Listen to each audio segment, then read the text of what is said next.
नमस्कार, मैं Dinesh Kumar. Arms online class में आपका स्वागत है। आज हम हमारा कक्षा 12 के अंतर्गत जियोग्राफी में जो टॉपिक चल रहा था वो चल रहा था पर्यावरण के बारे में। ठीक है, जिसमें से हमने पर्यावरण का अर्थ देखा था और पर्यावरण के प्रकार या पर्यावरण के प्रकार है वो देखे थे।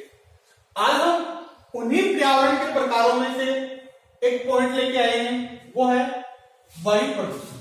ठीक है, मतलब पर्यावरण के प्रकार क्या क्या देखे थे, मतलब वायु प्रदूषण, जल प्रदूषण, भूमि प्रदूषण, मृदा प्रदूषण, आज कई प्रकार के प्रकार है वो देखे थे।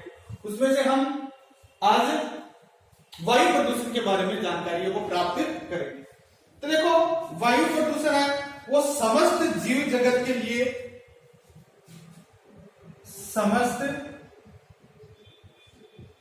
जीव जगत के लिए, समस्त जीव जगत के लिए वायु आवश्यक मानी जाती है।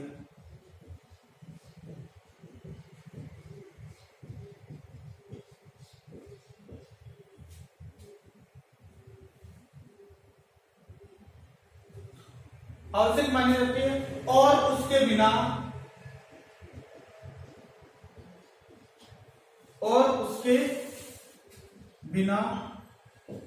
जीवन असंभव माना जाता है।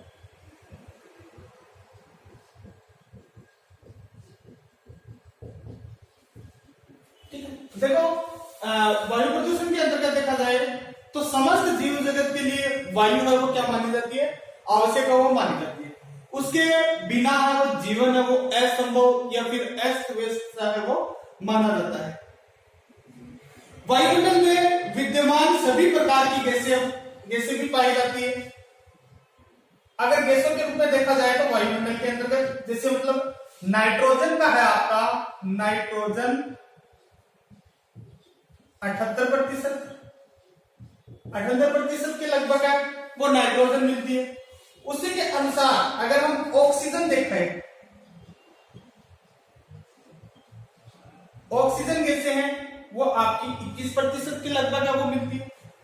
ठीक है, उसी के अनुसार अगर हम आर्गन गैस देखें, आर्गन गैस है वो 0.93% के लगभग है वो मिलती है। इसके बारे में हमने पहले जानकारी को प्राप्त कर ली थी गैसों के बारे में। ठीक है, फिर बाद में अन्य गैस के अंतर्गत देखा जाए, अन्य गैस में मुख्य रूप से 0.02% के लगभग है वो अन्य गैस के अंतर्गत वो पाई जाती है। और अगर इन गैसों के अंतर्गत थोड़ा बहुत भी परिवर्तन हो जाए, थोड़ा बहुत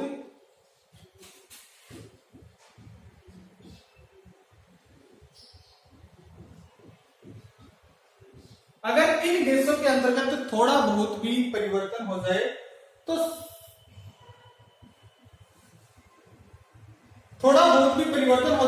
तो गैसों का मतलब इस प्रकार से जो गैसें पाई जाती है उनके अंतर्गत बदलाव है वो हो सकता है।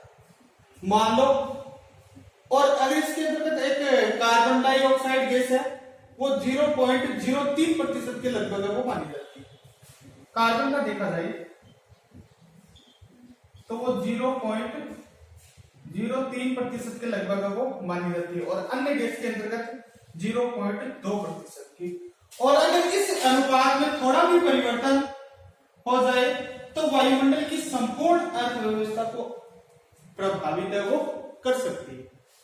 ठीक है, अगर वायु प्रदूषण के स्रोत के आधार पर अगर इसको विभाजन किया जाए, वायु प्रदूषण के स्रोत के आधार पर अगर इसको विभाजन किया जाए तो इसको दो भागों के अंतर्गत वो बांटा जाता है। इसको वायु प्रदूषण के स्रोत कितने भागों में बांटा जाता है, इसको वायु प्रदूषण के स्रोत के आधार पर दो भागों के अंतर्गत है वो बांटा जाता है। एक तो आपका प्राकृतिक प्रदूषण और दूसरा है अप्राकृतिक प्रदूषण। पहला आपका प्राकृतिक प्रदूषण और दूसरा है आपका इसी के अंतर्गत अप्राकृतिक प्रदूषण। ठीक है, मतलब वायु प्रदूषण के स्रोत है वो कितने होते हैं?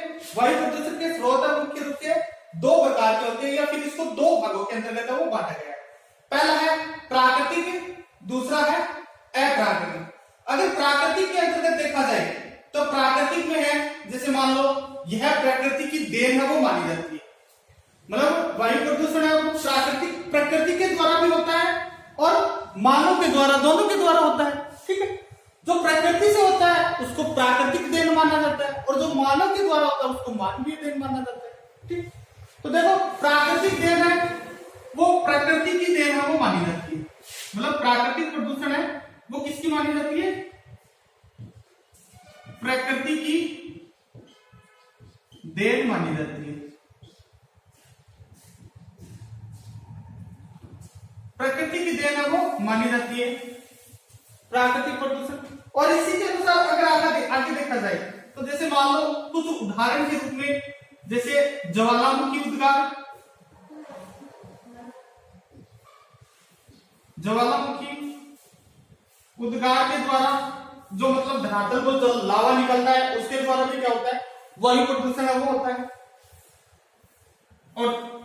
और उदाहरण देखा जाए जैसे धूल भरी आंधियां, धूल भरी आंधियों के द्वारा भी क्या होता है? वायु प्रदूषण वो होता है। और अगर इसके उदाहरण देखा जाए जैसे तूफान, पहाड़ों का झरना,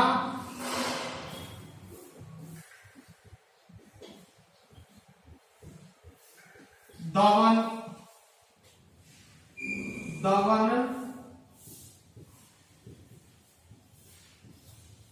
आदि के द्वारा क्या होता है? आदि के द्वारा प्राकृतिक प्रदूषण वो होता है। प्राकृतिक प्रदूषण, ठीक है। और इसी के अनुसार अगर हम अप्राकृतिक के अंतर्गत देखा जाए तो अप्राकृतिक के अंतर्गत मान लो अप्राकृतिक के, जैसे मान लो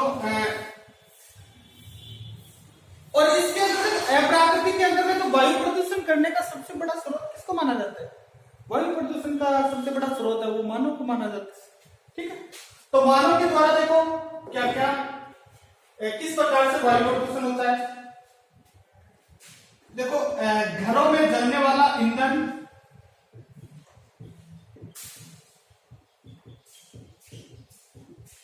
घरों में जलने वाला ईंधन के रूप में भी क्या होता है? वायु प्रदूषण होता है। और इसके उदाहरण है परिवहन साधन के द्वारा,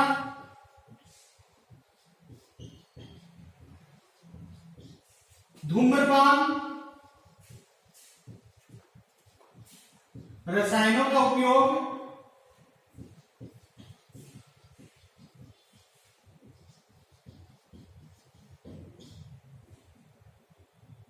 रेडियोधर्मिता जैसे मतलब उपयोग के अंतर्गत सर्वाधिक वो होता है।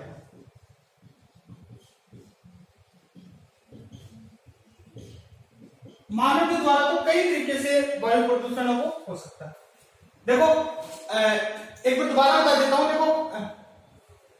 देखो वायु प्रदूषण, ठीक है, वायु प्रदूषण है उस वायु है वो समस्त जीव जगत के लिए वायु है वो आवश्यक मानी जाती है, और उसके बिना जीवन भी आपको पता है कि असंभव है वो माना जाता है। देखो वायुमंडल, ठीक है, तो वायुमंडल के अंतर्गत अनेक प्रकार की वायु प्रदूषण किसको कहते हैं? वायु प्रदूषण कहते हैं हमारे चारों ओर का आवरण दूषित होना, वो क्या कहलाता है? प्रदूषण कहलाता है। ठीक है, और वायु प्रदूषण को सबसे ज्यादा प्रभावित कौन करता है? तो इसको सबसे ज्यादा प्रभावित है वो मानव करता है। मानव ही इसका उपयोग करता है और इसको सबसे ज्यादा है मानव ही इसको दूषित भी करता है। ठीक है, तो देखो वायुमंडल के अंतर्गत अनेक प्रकार की गैसें हैं वो पाई जाती है, जिसके अंतर्गत अगर नाइट्रोजन का देखा जाए तो नाइट्रोजन है वो वायुमंडल के अंतर्गत 78% मानी जाती है। दूसरा अगर ऑक्सीजन है, ऑक्सीजन गैस है वो हमारे वायुमंडल के अंतर्गत 21% के लगभग वो पाई जाती है। और इसी के अनुसार आर्गन गैस का देखा जाए तो आर्गन गैस को 0.93% के लगभग वो मानी जाती है अन्य गैस के अंतर्गत, अन्य गैस में। और इसके अंतर्गत कार्बन डाइऑक्साइड का 0.03% के लगभग वो मानी जाती है। ठीक है, और फिर बाद में जो 5 गैसें बच जाती है वो है अन्य गैसों के रूप में मानी जाती है, जैसे हीलियम, नियॉन, क्रिप्टॉन आदि कई तरह की जो 4 गैसें बच जाती है, तो उसको इसमें लेते हैं 0.2% के अंतर्गत वो गैसें बच जाती है। मतलब पृथ्वी के अंतर्गत उसका हमारे वायुमंडल के अंतर्गत 0.2% के लगभग अन्य गैसें वो पाई जाती है। ठीक है, और देखो वायु प्रदूषण के स्रोत, वायु प्रदूषण के मुख्य रूप से 2 भागों के अंतर्गत वो बांटा गया है, मतलब इसके प्रमुख रूप से 2 स्रोत है। ठीक है, एक तो मान लो प्राकृतिक प्रदूषण और दूसरा कह सकते हो आपको अप्राकृतिक या फिर मानवीय प्रदूषण। इसको हम मानवीय प्रदूषण मान लेते हैं, मानवीय प्रदूषण। ठीक है, मानवीय प्रदूषण किसके द्वारा होता है? मानव के द्वारा। प्राकृतिक प्रदूषण है वो प्रकृति के द्वारा होता है। देखो प्राकृतिक प्रदूषण के अंतर्गत प्राकृतिक प्रदूषण है वो प्रकृति की देन है, वो मानी जाती है। ठीक है, और अगर इसके कुछ उदाहरण देखा जाए तो प्राकृतिक प्रदूषण वो किस किस से होता है? एक तो होता है ज्वालामुखी, मतलब ज्वालामुखी जब उद्गार होता है तो उससे जो निकलने वाला धुआं, उससे जो निकलता है, जो धुआं निकलता है उससे क्या होता है? वायु प्रदूषण होता है। जिससे मतलब अम्लीय अनेक प्रकार जो इसके अंतर्गत अनेक प्रकार की गैसें है वो सब निकलती है, और अनेक प्रकार की गैसें वायुमंडल के अंतर्गत मिलने से वो अम्लीय वर्षा वो करती है। ठीक, देखो ज्वालामुखी और धूल भरी आंधियों के द्वारा भी वायु प्रदूषण होता है।